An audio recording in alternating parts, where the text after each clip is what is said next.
अब एक कथा सुनाते हैं। हमारे पांडुरंग भगवान के अनेक भक्त हुए, उनमें से एक भक्त हुई सक्कूबाई। कौन हुई? सक्कूबाई। तो सक्कूबाई की कथा मैंने सुनाई है पहले भी, पर मैंने एक ग्रंथ में कुछ अलग भी पढ़ा, पंढरपुर में ही। आज स्मृति में आया तो सुना देता हूं आपको, ध्यान से सुनिएगा। सक्कूबाई एक वैष्णव कुल में जन्म हुआ। सक्कूबाई का परिवार, माता पिता, भाई बंधु सब भक्त थे। सक्कूबाई का बाल्यकाल और विवाह से पूर्व का जीवन इतना अच्छा था क्योंकि सब भक्त थे। लेकिन विवाह के बाद कन्या कैसे कुल में जाएगी, इसका कोई प्रमाण नहीं दे सकता। सक्कूबाई का विवाह किया गया, लेकिन परिवार ऐसा मिला विपरीत, और विपरीत ही नहीं, विपरीत की पराकाष्ठा। कई घर ऐसे होते हैं जहां सास ससुर अनुकूल नहीं है, लेकिन पति अनुकूल है तो भी निर्वहन किया जा सकता है। पति अनुकूल नहीं है लेकिन सास ससुर अच्छे तो भी निर्वहन हो जाता है। बहुत सौभाग्यशाली मानिए कि सब अनुकूल हैं, माता पिता, सास ससुर, पति, बच्चे सब अनुकूल हैं। तो बहुत बड़ी कृपा है ठाकुर जी की, नहीं तो कोई ना कोई प्रतिकूल ही रहता है। तो सक्कूबाई का तो ऐसा जीवन, ससुर जी भी प्रतिकूल, सासू मां भी प्रतिकूल, देवर ननद भी प्रतिकूल, और अंत तो गत्वा पति भी प्रतिकूल। कोई भी उनका था नहीं। सावधानी से सुनिएगा, प्रतिकूल थे सब।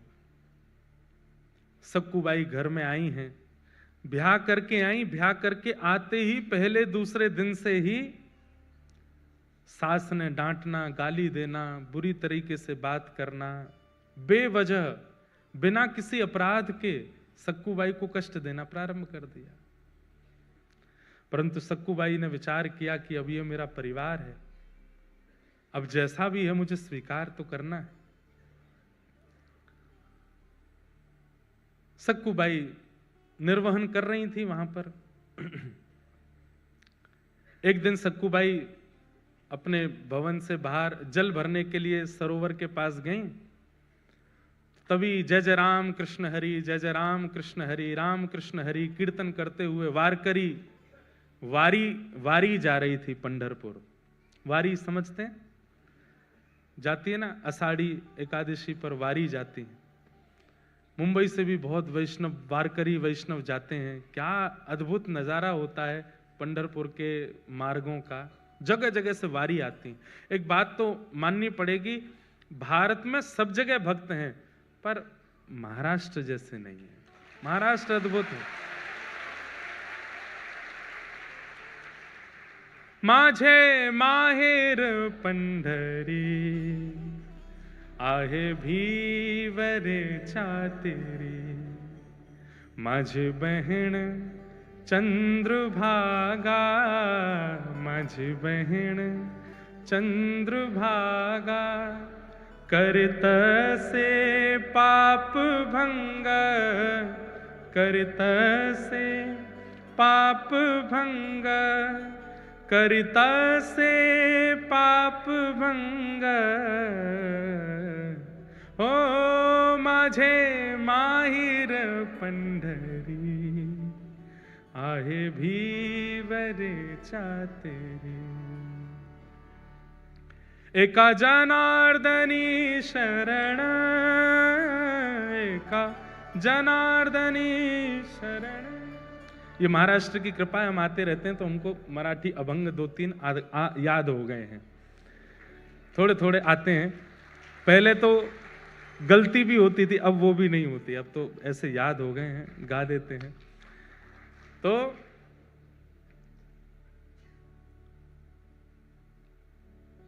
बाप आई आई, माझे विठ्ठले रखुमाई, माझे विठ्ठले रखुमाई, माझे विठ्ठले रखुमाई,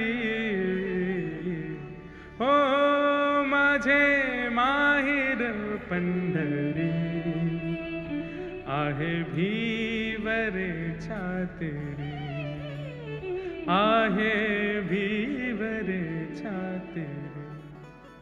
ऐसे श्री पंडरीनाथ गाते हुए, निमग्न होते हुए जय जय राम कृष्ण हरि का उद्घोष गरज करते हुए वारकरी जा रहे थे पंढरपुर।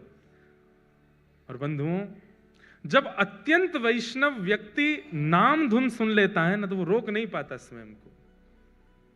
जैसे व्यसनी व्यक्ति को व्यसन की वस्तु दिख जाए तो उसकी जीभ में पानी आता, वो भागता है उस व्यसन वस्तु की ओर।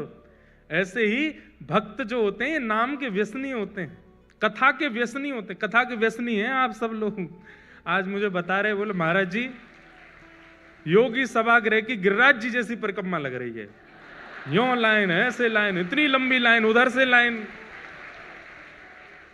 मेरे को लाके वीडियो दिखाया, मैं खुद मैंने कि यार ऐसी वाली फीलिंग आ जाती कि हम कुछ हैं क्या। इतने लोग, लेकिन भगवान करे ये भाव कभी आवे ही नहीं। और आप ऐसे ही लंबी लंबी लाइन लगा के आते रहो, कथा सुनते रहो, जहां जगह मिले बैठ जाओ, बस सुनो। तो क्या बता रहा था मैं? तो व्यसनी होते हैं वैष्णव, कथा सुनने के व्यसनी होते हैं, नाम सुनने के व्यसनी होते हैं। सक्कूबाई तो स्वयं को रोक नहीं पाई, उठ करके नृत्य करना चाहती थी, लेकिन अड़ोस पड़ोस की माताएं भी थी साथ में, तो रुक गई, बस देखती रही। नेत्रों से अश्रु गिर रहे हैं, मुख पर प्रसन्नता है, मनी मन नृत्य कर रही है, कुछ नहीं कर सकती। जैसे ही वे वारकरी वारी लेकर के पंढरपुर की ओर बढ़े, उनकी रज उठा करके अपने माथे से लगाने लगी। आपको प्रणाम करती हूं, वंदन करती हूं कि आप लोग पंढरपुर जा रहे हैं, कितने भाग्यशाली हैं आप लोग। मैं तो नहीं जा सकती, मेरे ऊपर तो कृपा नहीं। और इतनी ज्यादा भावुक हो गई कि रोने लगी सक्कूबाई। तभी एक वहां बहन बैठी थी पास में, उसने कहा तू क्यों रोती है, क्या बात है? मुझे पता है तेरे घर से आवाजें आती हैं, तुझे मारते हैं पीटते हैं तेरे घर के सब लोग, मैंने देखा है, बहुत बहुत विचलित हैं, बहुत विचित्र हैं सब लोग। इधर देखो, ध्यान से सुनो, क्या बात है? बोले कुछ नहीं, बस पंढरपुर जाने का मन हो रहा है, पंडरीनाथ विठोबा को देखने का मन हो रहा है। इन सबको देख के इनकी भाग्य की सराहना कर रही हूं कि कितने भाग्यशाली, जाएंगे पंढरपुर में, दर्शन करेंगे, कीर्तन करेंगे, गरज करेंगे, प्रसाद पाएंगे। मैं कहां, यहीं पिटती रहूंगी घर में, कुछ नहीं कर सकती। लेकिन ठीक है, मेरा भाग्य ऐसा, मेरा शायद विठोबा ने इसी में मेरा सुख सोचा होगा, नहीं जाऊंगी। तो बोले तू एक काम करना। बोले क्या? तू चली जा, एक बार चली जा यहां से, फिर लौट करके मत आना, विठोबा तुझे संभाल लेंगे, तेरी रक्षा कर लेंगे। नहीं नहीं, मैं ऐसा नहीं कर सकती, मेरे माता पिता पे बात आ जाएगी, परिवार छोड़ के कैसे जाऊं मैं। बोले तू जाना, कब तक विचार करती रहेगी, ये तो ऐसे ही करते रहेंगे तेरे साथ। आज वारी मिल गई है, इसके सारे चली जाएगी, कल को वारी नहीं मिलेगी, कल को कोई वैष्णव जाते हुए नहीं दिखेंगे, कैसे जाएगी? अभी तो इनके बीच तू पहुंच जाएगी पंढरपुर, चली जा। मन में ऐसी स्थिति बनी, जाऊं नहीं जाऊं, जाऊं नहीं जाऊं। अंत तो गत्वा सक्कूबाई सब छोड़ छाड़ करके दौड़ पड़ी और वारी में जाकर के निकल पड़ी पंढरपुर की ओर। परंतु ऐसा है ना कि कई लोग तो आपकी भक्ति में सहायक होते हैं, और कई लोग जो होते हैं उनको ये लगता है ये क्यों कर रहा है भक्ति, इसकी तो शिकायत होनी चाहिए। जो 2-4 माताएं बहनें और थी, उन्होंने सक्कूबाई की सास को जाकर बता दिया। बोले अरे बहू तो निकल गई हाथ से। बोले कहां गई? बोले वो वारी जा रही है पंढरपुर, उसमें नाच रही है, संतों के बीच में नाच रही है और नाचती हुई जा रही है, सब छोड़ छाड़ के निकल गई है। तुरंत अपने पुत्र को बुलाया, पति को बुलाया, अरे सक्कूबाई चली गई, उसको पकड़ के लाना है। डंडे लेकर के बड़े बड़े पहुंचे, वारी ज्यादा दूर नहीं जा पाई थी, वहीं सक्कूबाई के केस पकड़ लिए, लेकर के आए वापस। सक्कूबाई के तो अभी भी वही कीर्तन चल रहा था मुखमंडल पर, जय जय राम कृष्ण हरि, जय जय राम कृष्ण हरि। परिवार के लोगों ने लाकर के सक्कूबाई को एक खंबे से बांध दिया और बांध करके एक एक करके सक्कूबाई पर प्रहार करने लगे। नेत्रों में अश्रु भर आए, आज रोने लगी फूट फूट करके। ए विठोबा, क्या मैं इतनी बड़ी अपराधी हूं? क्या मैंने इतना प्रारब्ध मेरा गलत है, इतना मैंने जीवन में दोष है जो मैं पंढरपुर नहीं जा सकती, मैं वारी में नहीं जा सकती, मैं कीर्तन नहीं कर सकती? इतना कष्ट, संकट, विपत्ति ये सब मुझको प्राप्त होते हैं, क्या मैं इतनी बड़ी दोषी हूं?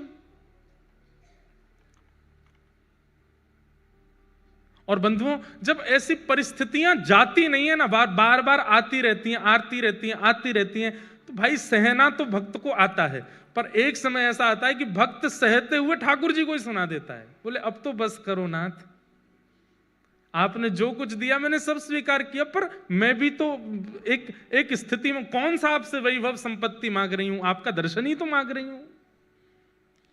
जब ऐसा कह करके सक्कूबाई रोने लगी,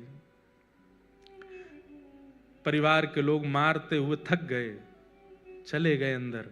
सक्कूबाई खड़ी है, सास ने कह दिया अब इसको ना भोजन मिलेगा ना पानी मिलेगा, यहीं खड़ी रहेगी और सुबह से शाम तक जब जब हम निकलेंगे तब तक मारेंगे इसको।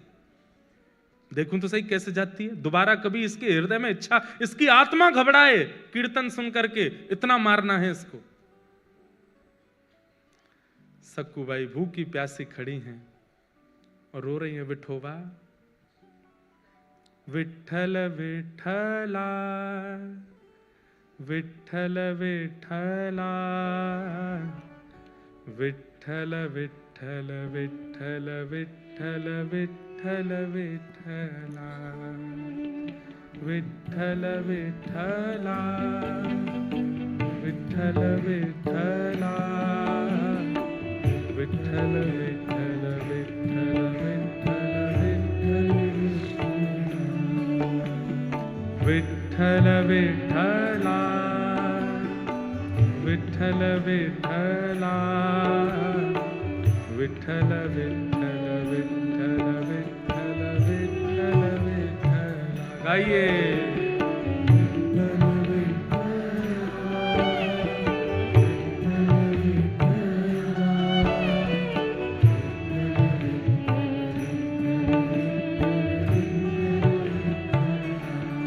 सक्कूबाई गा रही है और इतने में ही एक गांव की ही, जो जैसे नवारी साड़ी पहनते हैं ना यहाँ महाराष्ट्र में, लांग लगा करके माताएं ऐसे तैयार होती हैं, गजरा वजरा पहन करके, बिल्कुल ऐसी नवारी साड़ी पहन करके सांवली सी एक सखी, स्वयं पंडरीनाथ भगवान एक सखी बन करके आए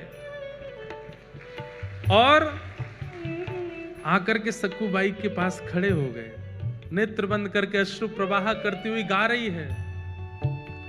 तभी आकर के जैसे ही पंडरीनाथ भगवान ने स्पर्श किया, एक सखी के रूप में आए थे, नेत्र खुले, नेत्र खोल करके देखा, अरे तू क्यों रोती है, क्या बात है?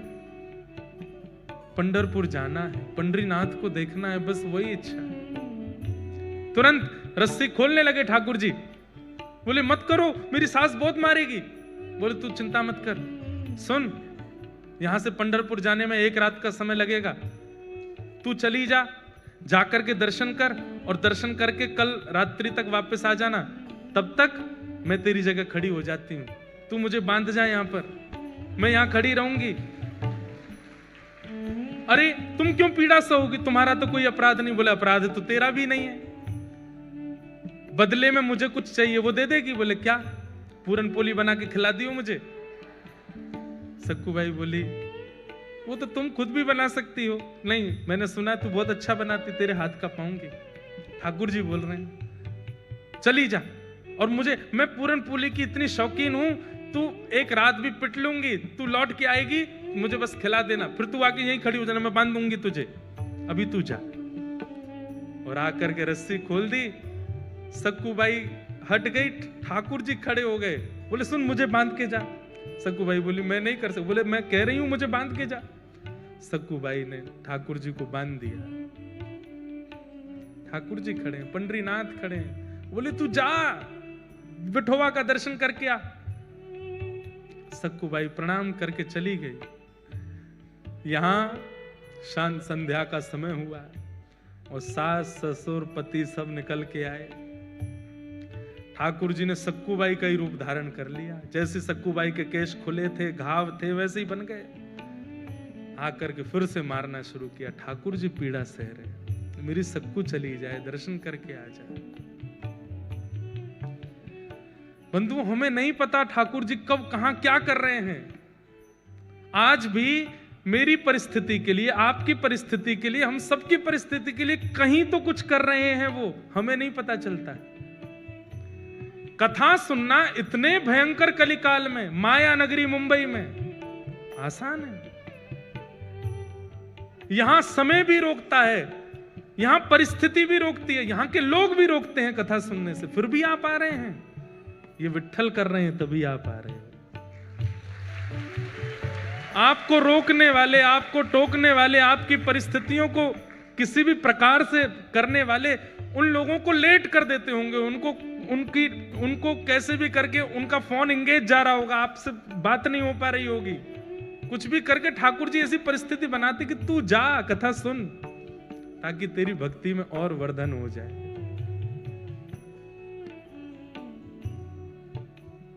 पति मार रहा है, सास ससुर मार रहे हैं, ठाकुर जी पिट रहे हैं खड़े होकर के। और बोले मेरे भक्त को जो कष्ट मिला वो मैं भी तो सहूं। अनुब्रजाम में हम नित्यम पूये ये तन्य रेणु भी। ठाकुर जी कहते हैं मैं नित्य अपने भक्तों के पीछे पीछे घूमता हूं। मेरे भक्त का कोई अपराध करता है तो वो इस बात को निश्चित रखे वो अपराध मेरा भी हो रहा है। मेरे भक्त के मुख पर तुम गाली दे रहे हो तो मेरे सामने खड़े होकर के गाली देने में तुमको जैसा लगेगा वैसा ही हो रहा है। तुम मुझे ही गालियां दे रहे हो। सक्कूबाई तो पहुंच गई पंढरपुर, यहां ठाकुर जी पीड़ा सह रहे हैं। सुबह का समय हुआ, रात निकल गई, ठाकुर जी खड़े रहे भूखे प्यासे। पति आता था रोज रस्सी देखने के लिए, ढीली तो नहीं हो गई।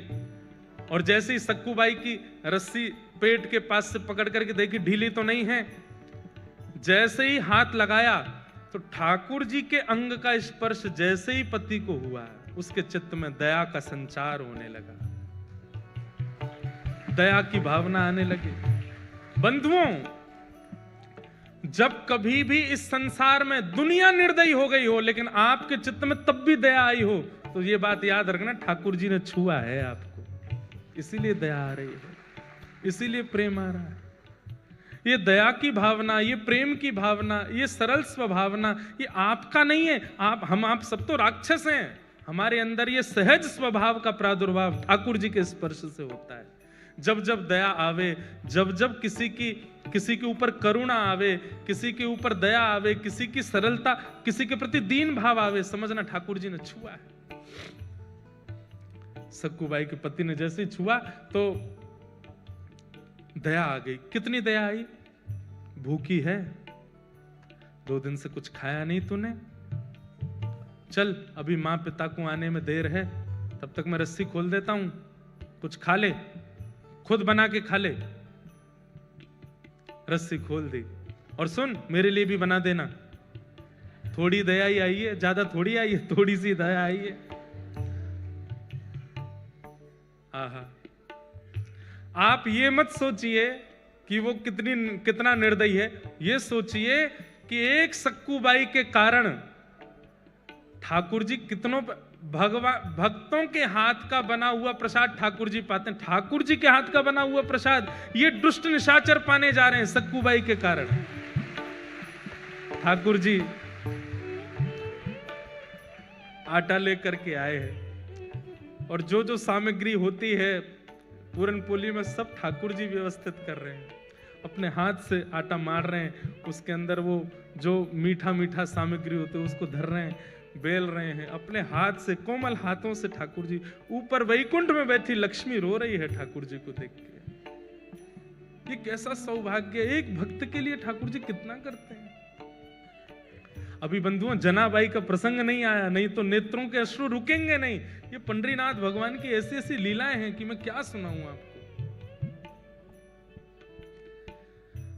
अपने हाथ से पूरन पोली बना रहे हैं और कहां परमात्मा सबसे पहले आरोगते हैं, लेकिन आज भक्त के परिवारियों को पवा रहे हैं, उसके पति को पवा रहे हैं, उसकी माता बहन को पवा रहे हैं, उसके सास ससुर को पवा रहे हैं। उसके बाद पति कहता है तू भी पाले।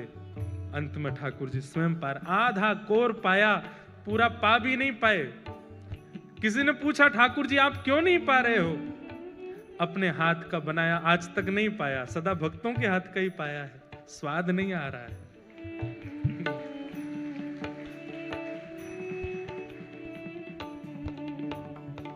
ओ पालन हारे निर्गुण और न्यारे, तुमरे बिन हमरा कौन। ओ पालन हारे निर्गुण और न्यारे, तुमरे बिन हमरा कौन।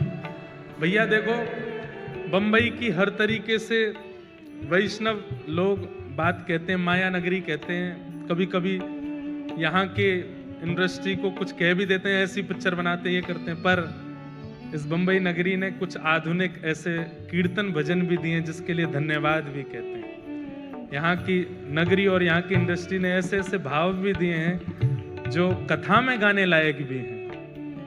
हमरी उलझन सुलझाओ भगवन, तुमरे बिन हमरा कौन नहीं। हमरी उलझन सुलझाओ भगवन, तुमरे बिन हमरा। पूरन पोली पवादी ठाकुर जी ने स्वयं पाली। पति ने कहा चल आजा, दोबारा खड़ी हो। खड़े हो गए। ठाकुर जी फिर से बांध दिया, फिर से मारना शुरू किया। वहां सक्कूबाई पहुंची है पंढरपुर, और पंढरपुर पहुंचते ही जैसे विठोवा को देखा है, कमर पर हाथ रख के सुंदर ते ध्यान उभे विटेवरी। आहा, ऐसा सुंदर जिनका ध्यान है, उनका प्रत्यक्ष दर्शन करके सक्कूबाई तो मंत्रमुग्ध हो गई। ठाकुर जी के चरणों को स्पर्श करके, हृदय से लगा करके, दर्शन करके इतनी आनंदित हो गई। अब जैसे ही बाहर निकलने लगी, सक्कूबाई तो भूल गई कि मेरा परिवार है, मेरा घर है, मेरा पति है, मेरी सास है, कौन, सब भूल गई। कुछ स्मृति नहीं थी, बस ये लग रहा है कि मैं दूर नहीं जा सकती, मैं आपसे दूर नहीं हो सकती नाथ। ज्यों ज्यों पग भार कर रही है घर से, मंदिर से, त्यों त्यों सक्कूबाई के ऐसा लग रहा है कि मैं कैसे रहूंगी। ये विठोबा जैसे ही दिखने बंद होंगे, मेरी श्वास निकल ना जाए, मेरे प्राण ना चले जाएं। और वही हुआ। जैसे ही सक्कूबाई मंदिर से बाहर आई, विठोबा दिखने बंद हुए। व्याकुल प्राण धरत नहीं धीरज, ऐसे प्राण हो गए सक्कूबाई के। उसी समय एक क्षण में खड़ी खड़ी सक्कूबाई के प्राण निकल गए, ठाकुर जी में विलीन हो गए।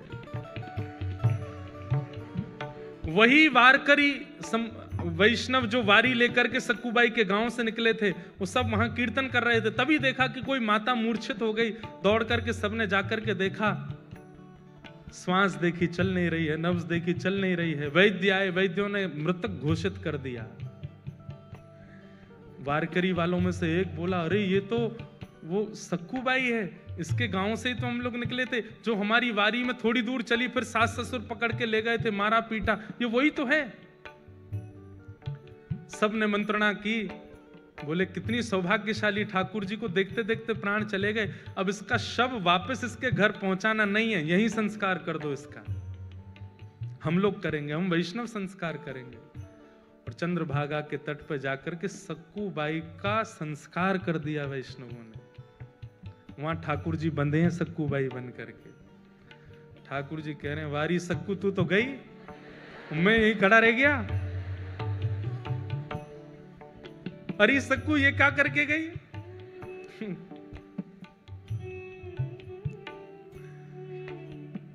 तब रुक्मणी जी को चिंता हुई कि सक्कू तो वैकुंठ पहुंच गई, ठाकुर जी में सक्कू बने खड़े हैं।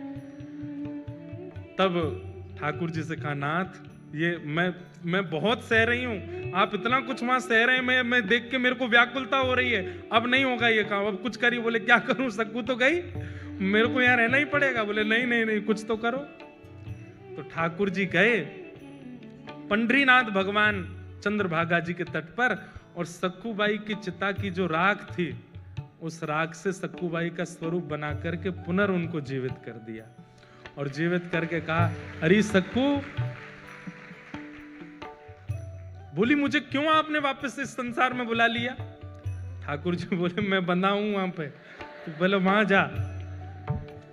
नाथ, उस नरक में मैं कैसे जाऊं? बोले कुछ नहीं, इतने दिन मेरा संग किया, मेरे हाथ की बनी पूरन पोली खाई है उन्होंने,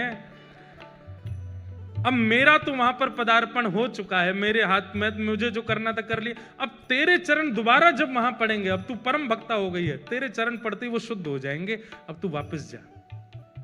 और वापस जाकर के वहां पर व्यवस्थित हो। सक्कूबाई अर्धरात्रि के समय पहुंची। ठाकुर जी में सक्कूबाई बने खड़े थे, उनको मुक्त किया। मुक्त करके ठाकुर जी तो अंतर ध्यान हो गए, कृपा करके सक्कूबाई वहां आकर के खड़ी हो गई। आज सुबह उठते ही पता नहीं क्या सास ने रात में स्वप्न में कुछ देखा, पति को कुछ हुआ, सब ने आकर के सक्कूबाई को खोल दिया। वो तो सक्कूबाई तो ठाकुर जी तो जा चुके, सक्कूबाई आ गई। सबने कहा सक्कू, अब हमें लगता हमने तुझे बहुत पीड़ा दी, बहुत तुझ पर अत्याचार किया, अब तू हमारी है, तू हमारे साथ प्रेम से रह। लेकिन अभी भी थोड़ा रोष और क्रोध तो उनके मन में था ही, तो थोड़ा इतनी ज्यादा दयावंत तो हुए नहीं। लेकिन अब घटना क्या घटी,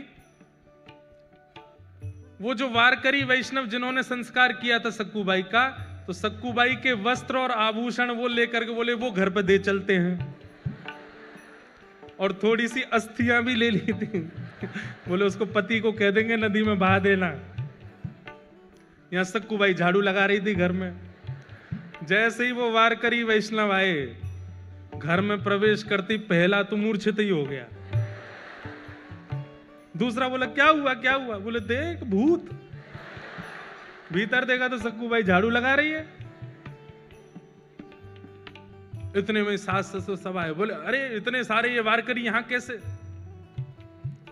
बोले हमें समझ नहीं आ रहा है ये हुआ क्या है। बोले क्यों? तो वस्त्र दिखाए तो सक्कू के वस्त्र, वही वस्त्र वही आभूषण, वो जो पहनती थी वो सब कुछ था। और बोले ये क्या है? बोले मटके में अस्थियां हैं। बोले किसकी? बोले इनकी। सब अस्त व्यस्त हो गए। तो फिर सक्कूबाई ने पूरी कहानी बताई। बोले कि मैं तो यहां थी नहीं, मैं तो पंढरपुर में थी, ठाकुर जी का दर्शन करने के लिए गई थी, वहीं मेरे प्राण चले गए, तो आप सबने मेरा संस्कार कर दिया, तो फिर तुम दोबारा जीवित कैसे हुई? बोले कि मैं गई पंढरपुर और मेरे पीछे से पूछो ये लोग क्या कर रहे थे। बोले आप लोग क्या? बोले हम तो सक्कू को रोज मारते थे, उससे पूरन पोली बनवाते थे। बोले सक्कू तो पंढरपुर में थी, तो यहां किसको मार रहे थे? तब सक्कूबाई के नेत्र सजल हो गए। बोले पंडरीनाथ खड़े थे यहां पर, वही कर रहे थे सब। ये सुनते ही परिवार के लोग तो घुटनों पर बैठ गए, रोने लगे। बोले हमने ठाकुर जी को मारा, हमने ठाकुर जी से पूरन पोली बनवाई, हमने ठाकुर जी से सेवा करवाई। सब देख करके आश्चर्यचकित हो गए। बोले अब क्या करें? बोले बस अब सब छोड़ो, जिन्होंने हमारे लिए इतना कुछ किया, अब उन्हीं के नगर में चलो। और सब छोड़ करके श्री सक्कूबाई अपने पूरे परिवार के सहित पंढरपुर चली गई, और श्री पंडरीनाथ भगवान के चरणों में विराजमान होकर के अपना शेष जीवन वहीं व्यतीत कर दिया।